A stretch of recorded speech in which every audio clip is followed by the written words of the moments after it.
go. Hindfoot. Oh, good deep hindfoot catch. And that's the first animal I've ever caught in a number one long spring. Perfect. High on the leg.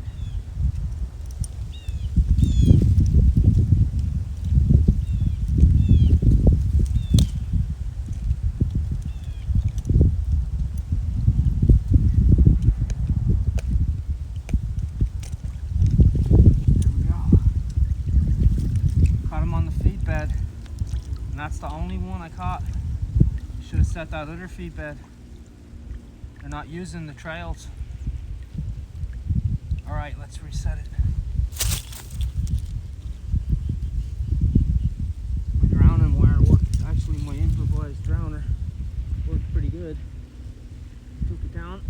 I couldn't get back up. Slide that back up. I'm gonna reconstruct my feed bed a little bit here. You gotta pull it apart a little bit.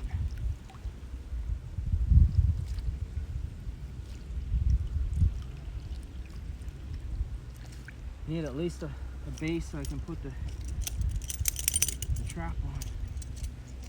This trap was hard to set for some reason.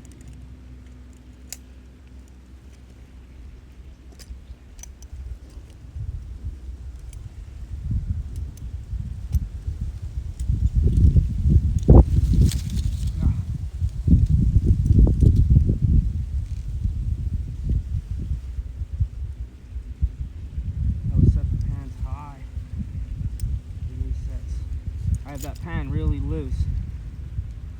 There's no pan tension on it at all.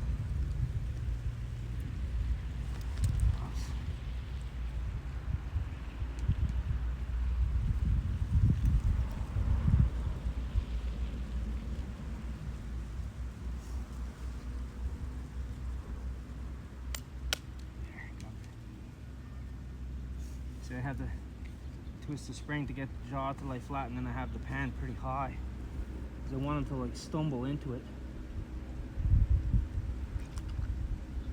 Get a nice solid mat.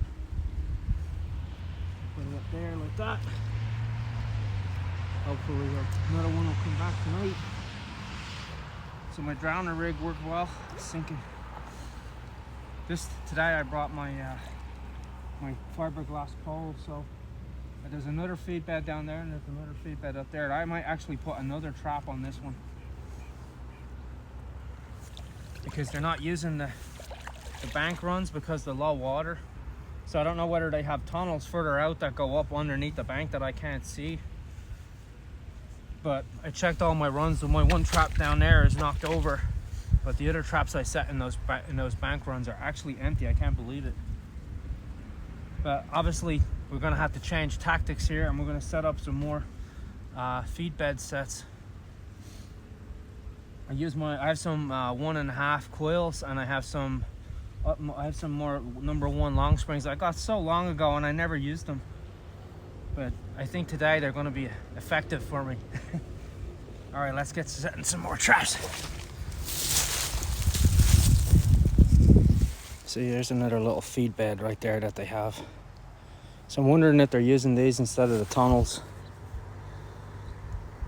because they're only coming out at night, and I've seen muskrats on both of those feed beds. So I'm going to put 2 traps on this one. I'm going to add another trap on that other one down there. There might be another bed right there. Maybe a little bit of one right here. You see where they're bunching up the vegetation right there. I'll put another one on that and see what happens. Okay, you can see here my one trap is down. My other trap is still set. So now that surprises me because there were mud trails going in and out of this. You can see it's pretty worn down. But I'm guessing a rat swam over the top of that, like, and just brushed it maybe. Because you can see the rock there. Look, there's a. Let me see if I can zoom in here. Rat toilet right on the rock. So I'm betting he swam over the top of it and bumped it, but he didn't get caught in it. But now I might put a foothold right here where they're coming in and out. think that's maybe what I'll do. Time to switch tactics. Improvise, overcome, and adapt on this one, baby. So here now I'm after seeing trails. Finding trails, I have 2 of them marked here,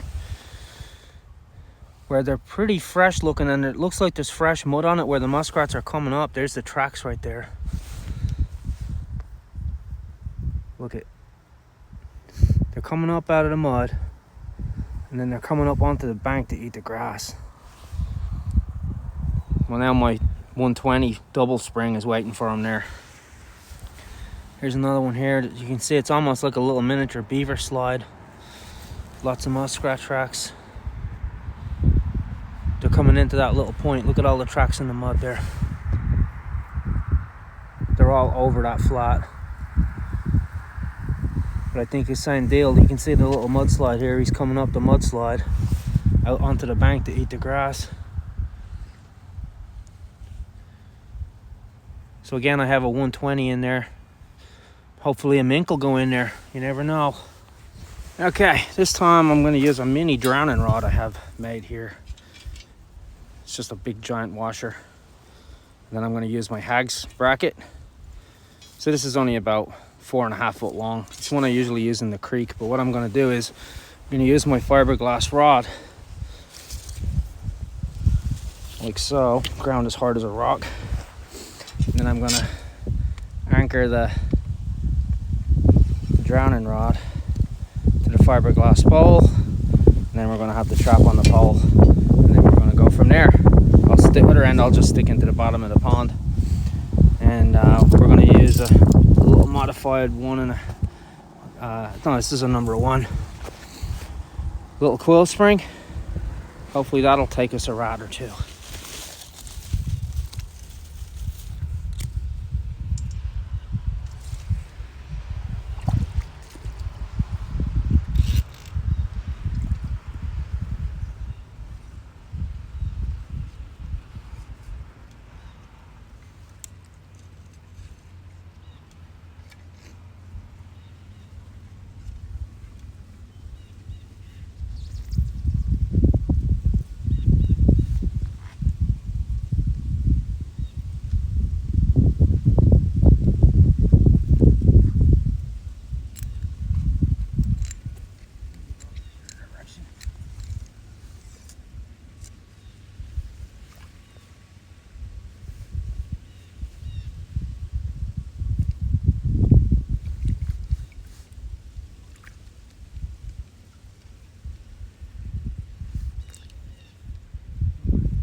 Water here to mess around with.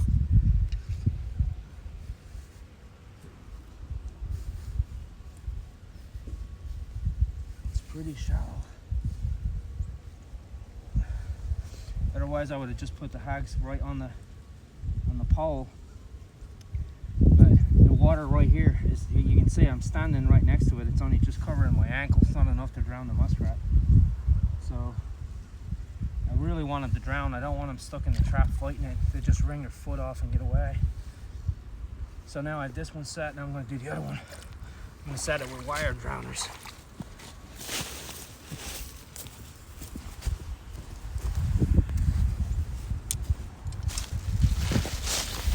Okay, this time I'm going to use a straight Hags bracket. Come around the other side of this.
impression of Trapper Jay there not wearing my gloves. I don't know how he does that.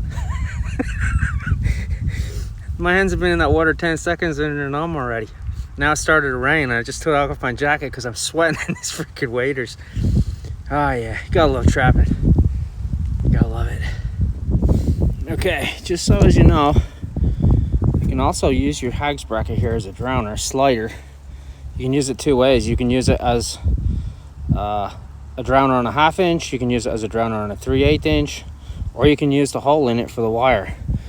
So I have the wire anchored to the 3/8 inch pole, so it slides down this way real easy, but when I go to pull it back this way, it cam locks and it won't go back up. So yeah, double duty, it will work both ways. Okay, there's 3 traps on this one on each side, one at the back. So I have one on the hags bracket and the deeper side. I got a number 1 coil spring on this side. I got a number 1 long spring on that side, and then I have a number 1 coil spring. You just see the pan of it there on the hags bracket. You see further down here, I got 2 more sets. I got drowners on that. I got a 1.5 number 1 long spring and 1.5 coil spring, and then the other one is another 1 and a number 1 long spring. So now we're going to see if that works. Had to change tactics up a little bit. Okay, here at the rat toilet where I had the conibear knocked over last night, took the second conibear out, left one in that little channel. I have a number 1 coil spring right there, so you can see, let's see, right there, rat toilet, right there, rat toilet. You can see it on the rock there and on the edge there, and you can see where it's all clawed up there. So they're definitely coming in and out of that. So that I have on a drowner. Water wasn't too deep here, so what I did was I actually waded out into where I have the other rod there with the wire onto it.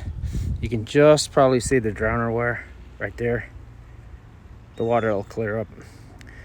But what I did was I just pushed the mud down with my boot to make the hole a little deeper. So it's about 2 foot deep now where the rod is there. Whereas before it was only about 8 inches deep. But I just waded out in that, made a channel, to make the water deeper so the trap would pull him down or he can't come up for air.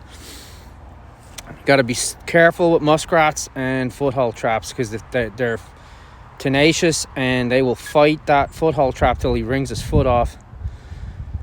You got to catch him in the foothold and drown him. That's what the guys do. They're trapping big marshes with huts and stuff like that. They use a lot of footholds. They're not trapping bank dens like I usually do here. Obviously bank dens are not working because the water level is super low. But this year we're going to try and catch them with the footholds on feed beds. It worked for us last night. Okay, so here he is, first rat of the season. Yeah, the old muskrat. There he is, look at him. Ready for chew. Look at those teeth. Look at that. And those claws for digging up banks. Here he is. What a fantastic little animal. He just caused a lot of damage though. But they're still cool. And a fun animal to trap. You see his long tail here, look at it. They're super quick little swimmers. Look at the length of his claws. You see them? And then his back feet. His back feet are webbed and they have big claws for digging tail. Look at it. Quite an amazing little animal. All right, let's see if our feed bed setup works. Did work last night. Hopefully it'll work again. I know there's more than one rat in here. I've seen at least 5 at one time. It's just gonna take me a little longer to get them. Then using the bank dens, that was quick. I could set up all the bank dens and I'd have 8 or 9 rats a night. Unfortunately, with the drought conditions and how low the pond is, and if the water level changes, that may change, but I don't foresee that unless we get a lot of sustained rain or a big heavy snow. Wow, there's the sun trying to come out. Look at, just in time for filming. But All right, we're gonna let these sit here overnight, and then we'll check them again tomorrow. Maybe we'll catch a few more rats. All right, we'll see you on the next one. I almost forgot for Mark's stack. Muskrat! That guy is funny.